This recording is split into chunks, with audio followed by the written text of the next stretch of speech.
오늘 우리에게 주시는 하나님의 말씀은 요한일서 1장 1절부터 4절까지 말씀입니다. 태초부터 있는 생명의 말씀에 관하여는 우리가 들은 바요, 눈으로 본 바요, 자세히 보고 우리 손으로 만진 바라. 이 생명이 나타내신 바 된지라. 이 영원한 생명을 우리가 보았고 증언하여 너희에게 전하노니 이는 아버지와 함께 계시다가 우리에게 나타내신 바 된 이시니라. 우리가 보고 들은 바를 너희에게 전함은 너희로 우리와 사귐이 있게 하려 함이니 우리의 사귐은 아버지와 그의 아들 예수 그리스도와 더불어 누림이라. 우리가 이것을 쓰면 우리의 기쁨이 충만하게 하려 함이라. 아멘. 메리 크리스마스. 너무 이른가요? 내일인데 메리 크리스마스 해야죠. 즐겁게 우리 예수 그리스도를 예배하는 귀한 시간 되었으면 좋겠습니다. 우리가 주님을 예배하고 주님과 사귐이 있는 여러분들에게 하나님의 크신 은총이 함께하기를 또한 소망합니다. 우리는 이번 이 대림절 기간을 보내면서 예수님을 경배하고 예배하는 것에 관해서 함께 말씀을 나누었습니다. 육신을 입고 이 땅에 오신 하나님, 오직 그 길만이 우리에게 구원을 주시는 유일한 길인 것을 예수님께서 아시고 그 길을 가셨습니다. 영광의 보좌에 계실 우리 주님께서 비천한 육신을 입고 이 땅에 오셨습니다. 그래서 우리와 같이 이 땅에 숨쉬고 울고 웃고 노동하며 살아가셨습니다. 하나님의 계획하심에 따라 십자가에 달려 돌아가셨습니다. 예수님의 십자가는 패배처럼 보입니다. 실패자의 상징으로 여겨집니다. 그래서 하나님을 믿는다고 하는 사람들 일컬어서 스캔들이다 혹은 불명예스러운 소문이다 라고 손가락질을 하기도 합니다. 그렇게 예수님은 버린 돌처럼 그렇게 십자가에서 죽어 가셨습니다. 그러나 예수님의 십자가는 눈에 보이는 패배로 끝나는 게 아니라 죽음으로 끝나는 것이 아니라 사탄의 계교를 물리치는 승리였습니다. 십자가에 달려 돌아가심으로 영원한 승리를 쟁취하게 되셨습니다.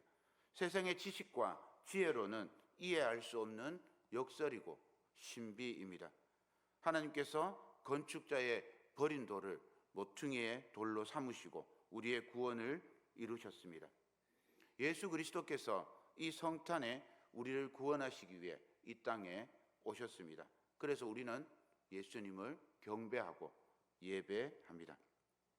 오늘 사도 요한이 알려주는 이 땅에 오신 예수 그리스도의 참 모습을 발견하고 크리스마스에 우리가 어떻게 예수님을 예배해야 하는지 요한 1서 말씀을 통해서 하나님의 은혜를 나누고자 합니다. 크리스마스는 먼저 성육신하신 생명의 말씀을 우리에게 보여줍니다. 사도 요한은 요한복음 1장에서 육신으로 이 땅에 오신 하나님이 실상은 태초부터 계신 하나님의 본체셨음을 우리에게 가르쳐 주고 있습니다. 요한복음 1장 1절부터 3절 말씀입니다. 태초에 말씀이 계시니라. 이 말씀이 하나님과 함께 계셨으니 이 말씀은 곧 하나님이십니다.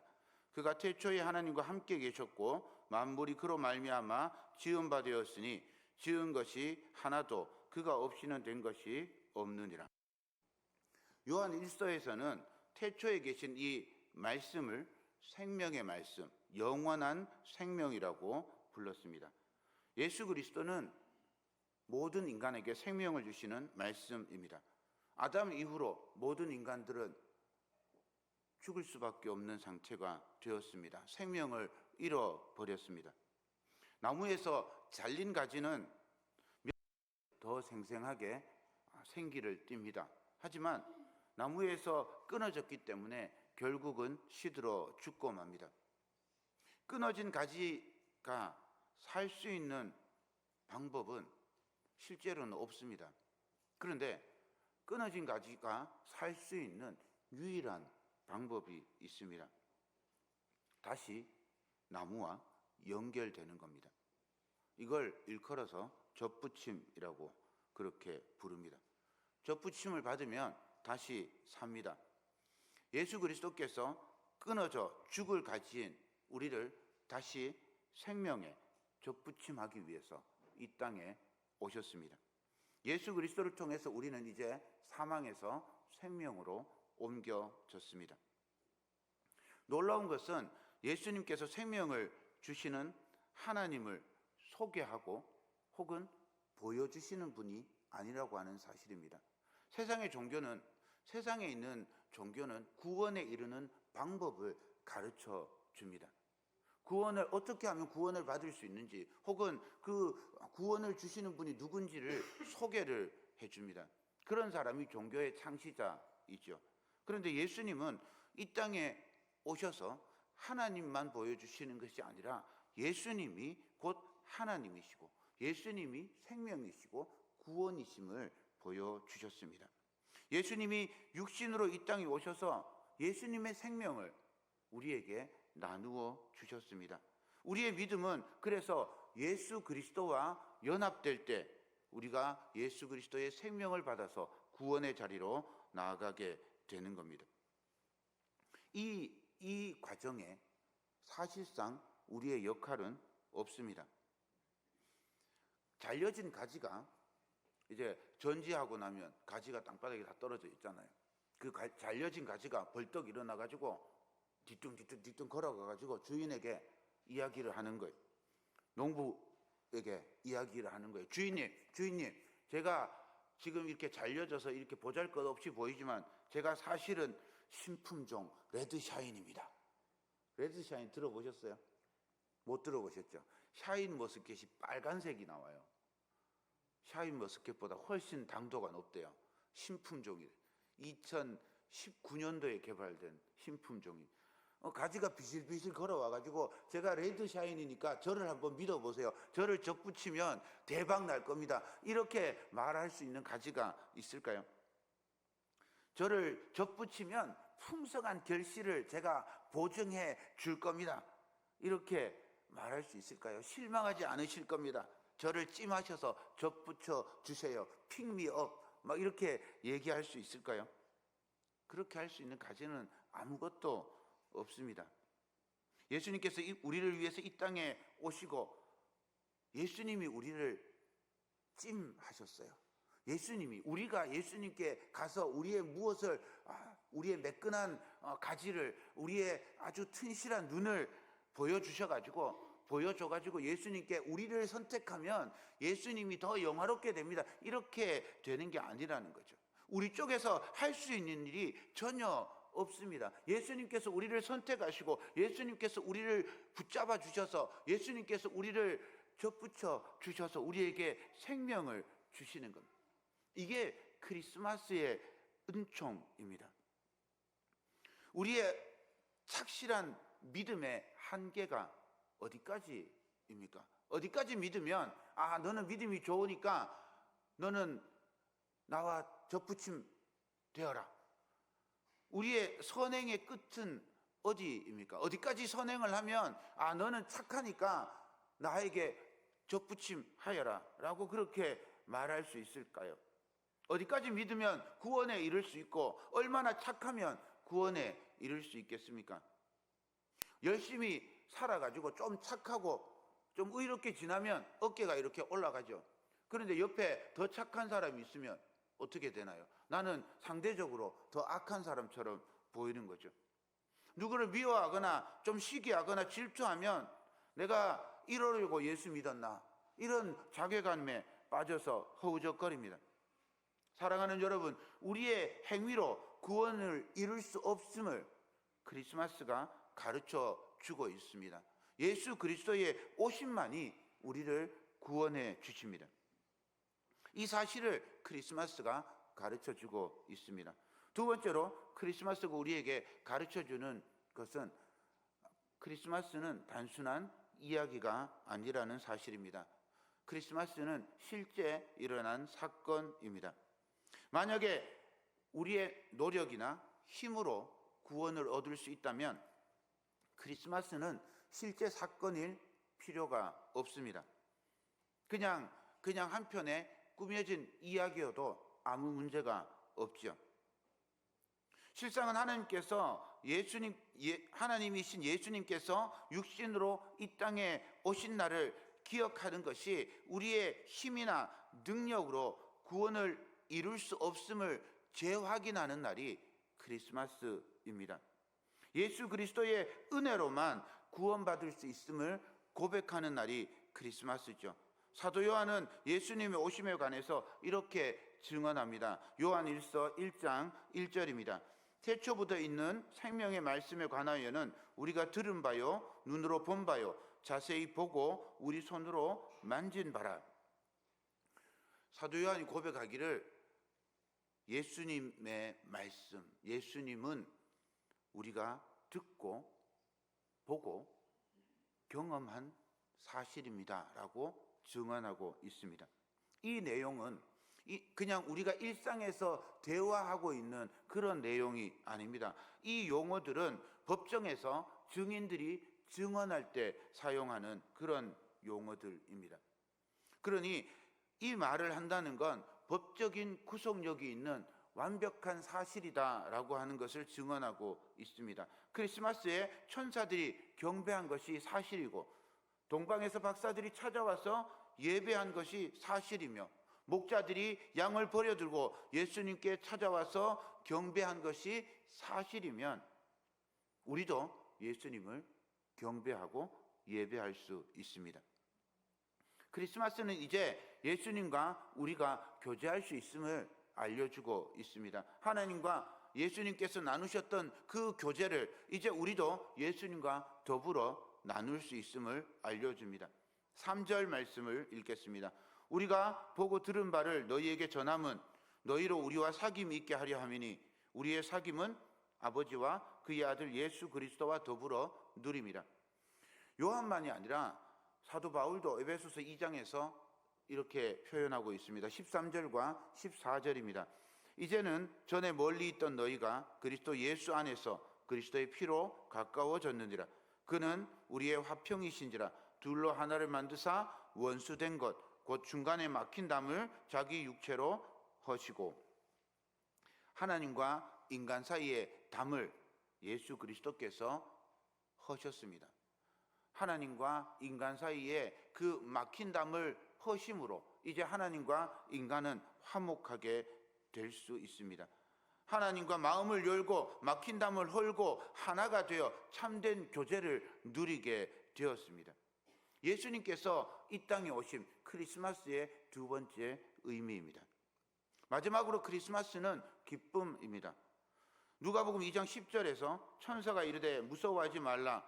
보라, 내가 온 백성에게 미칠 큰 기쁨의 좋은 소식을 너희에게 전하노라.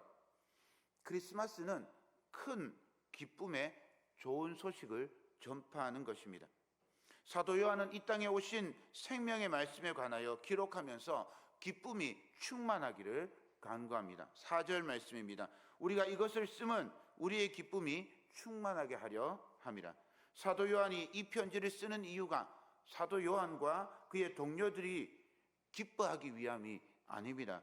새번역 성경을 읽어드리겠습니다. 4절 말씀을 새번역으로 다시 읽어드리겠습니다. 우리가 이 글을 쓰는 것은 우리 서로의 기쁨이 차고 넘치게 하려는 것입니다. 이 말은 사도 요한과 사도 요한의 측근들이 기뻐하는 것이 아니라 사도 요한과 사도 요한이 보내는 이 요한 일서를 읽는 공동체 사이에 기쁨이 충만하게 되기를 목적으로 하고 있다는 말이죠. 독자와 사도 요한의 기쁨이, 서로의 기쁨이 충만해지는 것, 이 기쁨은 요한복음 15장 11절에서 예수님 안에 있던 기쁨입니다. 이 기쁨은 포도나무에 연결된 가지에게 골고루 영양분이 전달되고 열매를 많이 맺게 되는 것처럼 예수님 안에 있는 기쁨이 사도 요한과 요한 일서를 읽는 공동체로 연결된 기쁨입니다. 더불어서 그 기쁨은 오늘 이 요한 일서를 읽는 여기에 앉아서 모든 성도들에게 연결된 기쁨입니다. 이 기쁨은 예수 그리스도를 통해서 하나님과 연결되어 있습니다. 하나님의 영광과 잇따라 있는 기쁨입니다. 요한복음 17장 13절을 보겠습니다. 지금 내가 아버지께로 가오니 내가 세상에서 이 말을 하옵는 것은 그들로 내 기쁨을 그들 안에 충만하게 가지게 하려 함이니이다. 예수님께서 하나님께로 가심으로, 예수님께서 십자가에 달려 돌아가심으로 하나님과 예수님이 나누셨던 그 사귐의 길이, 그 길이 제자들에게 열려지게 되었습니다. 더불어 예수님께서 하나님과 함께 누렸던 그 기쁨을 제자들도 누리게 되었습니다. 예수님이 육신으로 이 땅에 오셨기 때문에 그리스도인이 하나님과 함께 기쁨을 누릴 수 있게 되었습니다. 시편 1편 3절에 시냇가에 심은 나무가 철을 따라서 열매를 맺으며 그 잎사귀가 마르지 아니함처럼, 예레미야 17장 8절에서 물가에 심어진 나무처럼 그 뿌리를 강변에 뻗치고 더위가 올지라도 두려워하지 아니하며 그 잎이 청청하며 가무는 해에도 걱정이 없고 결실이 그치지 아니함처럼, 예수 그리스도의 오심은 우리에게 기쁨이 바닥에 흐르다가 비가 그치면 없어지는 그런 물이 아니라 저 깊은 지하에서부터 끊이지 않고 올라오는 지하수처럼 우리에게 충만하게 임하게 될 것을 약속해 주고 있습니다. 크리스마스는 그렇게 우리에게 충만한 기쁨을 알려주고 있습니다. 그런데 문제가 있죠. 이 끊이지 않는 기쁨, 크리스마스가 우리에게 수시로 단절된다는 사실입니다.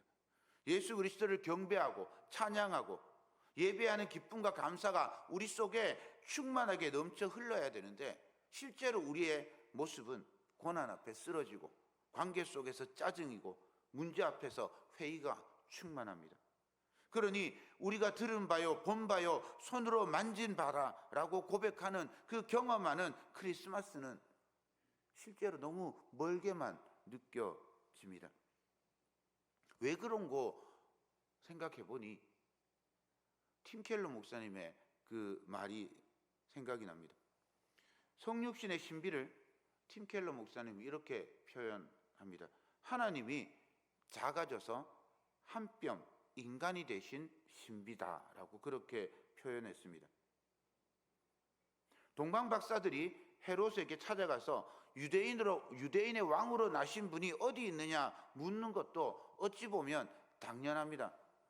존경하는 동민 여러분, 지금 예수님이 비행기 타고 롤스로이스 타고 봉동 경로당 앞 사거리에 오셨습니다. 마이크로 외치고 텔레비전으로 광고를 하고 에어쇼를 펼치면서 그렇게 관심을 끌어들이면, 막 위대하게 슈퍼스타로 있으면 사람들이 관심을 기울일까요? 예수님을 찾아온 사람들은 목자들이고 이방의 사람들입니다. 성전에서도 대제사장이나 서기관들이 아니라 늙어서 언제 하나님의 품에 갈지 모를 어르신들에게 나타나셨습니다. 예수님께서 왕궁으로 오시고 권력자로 오셨다면 사실 얼마 지나지 않으면 사라졌을 것입니다. 그런데 놀랍게도 예수님은 가장 낮은 곳, 천한 곳으로 오셨습니다. 그래서 우리가 집중하지 않으면, 우리가 주의하지 않으면 알아챌 수가 없습니다.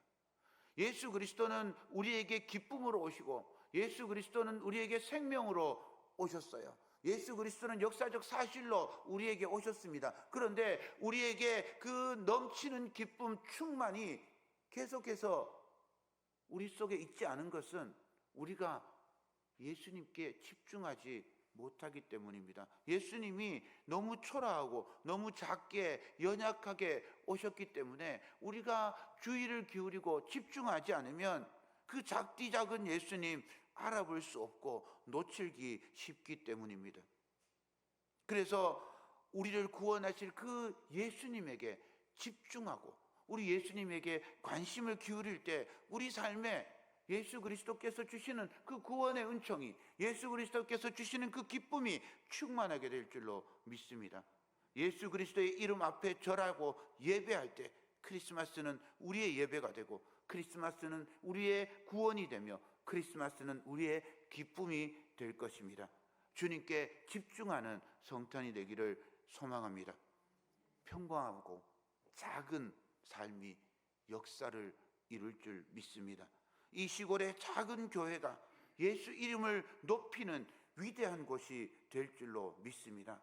우리가 매일 예배하고 찬양하고 기도하고 하나님 앞에 아름다운 예배를 올려드리는 이곳이 구원의 전이 될 줄로 믿습니다. 특별히 오늘 이 성탄의 의미를 함께 나누면서 우리 네 분의 권사님들이 은퇴하시게 되었어요. 네 분의 권사님들의 은퇴식을 생각하면서 위대하고 놀랍고 아주 큰 온 세상 사람들이 존경하고 부러워하는 그런 은퇴가 아니잖아요. 네 분 권사님들이 아무도 모르게 조용히 우리 봉동교회 성도들만 아는 그런 은퇴예요. 작디 작은 은퇴입니다. 하지만 이 작은 은퇴 하나님께서는 기쁘게 받으실 줄로 믿습니다. 우리의 평범하고 작은 삶이 하나님 나라의 큰 역사가 됨을 믿습니다. 우리 권사님들의 오늘 은퇴가 그렇게 하나님을 온전히 예배하고 우리 속에 충만한 기쁨이 전파되는 그런 귀한 은총의 시간이 되기를 소망합니다.